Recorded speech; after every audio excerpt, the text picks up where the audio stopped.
कृष्णामूर्ति की पुस्तक what are you doing with your life का पहला अध्याय,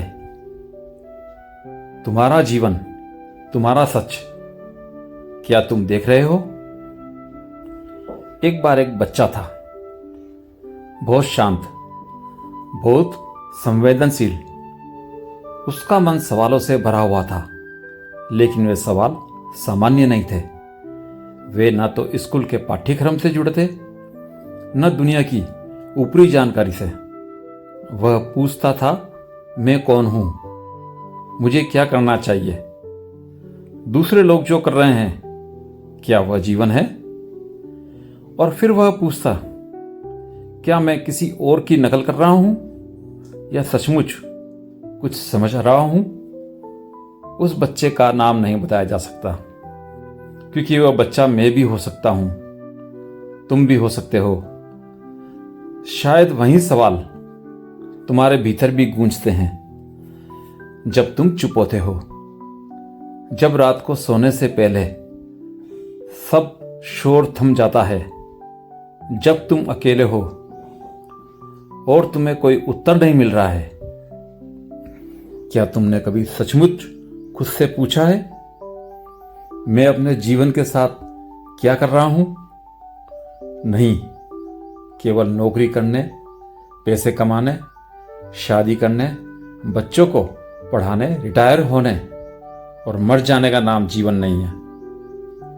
क्या यह सब तुम्हारा चयन है या तुम्हें इस दिशा में ढकेला गया है?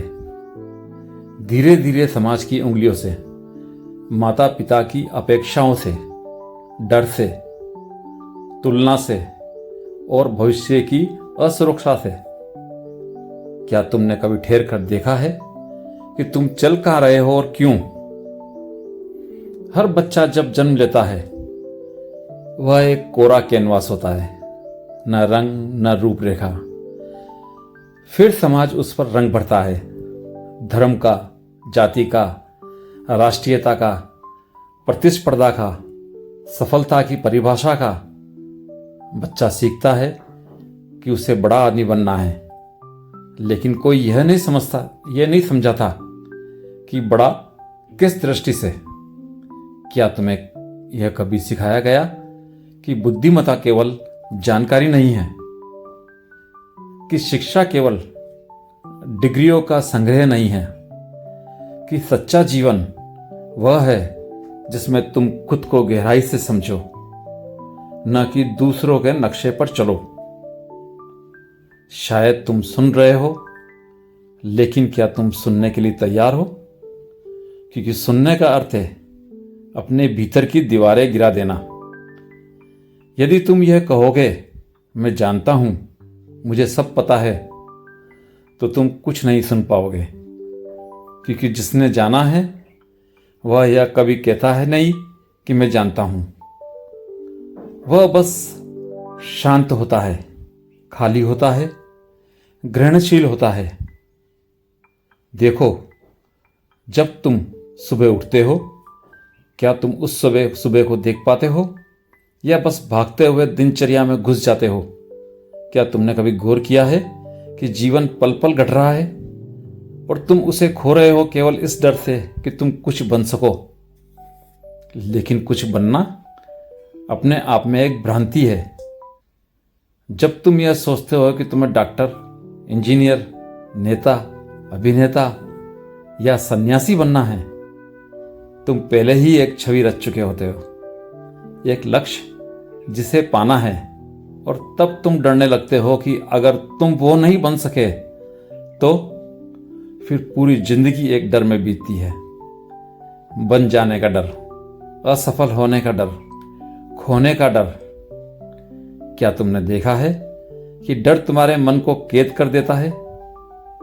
और एक कैदी सोच नहीं सकता, देख नहीं सकता, प्यार नहीं कर सकता। तुम कहते हो, मैं प्रेम करना चाहता हूं, लेकिन तुम प्रेम करते हो शर्तों पर, अपेक्षाओं पर, स्मृतियों पर। और फिर जब प्रेम में दर्द होता है तो तुम कहते हो, प्रेम तो पीड़ा है। नहीं, प्रेम कभी पीड़ा नहीं था। पीड़ा थी तुम्हारी अपेक्षाएं, तुम्हारी कल्पनाएं, तुम्हारा स्वार्थ। ये पुस्तक तुमसे कहती है, देखो अपने भीतर, जैसे एक ध्यान करने वाला शांत चित्त से अपने मन को देखता है, बिना निर्णय के, बिना आलोचना के, बिना तुलना के। जब तुम खुद को देखोगे जैसे तुम हो, तब पहली बार तुम सच से मिलोगे।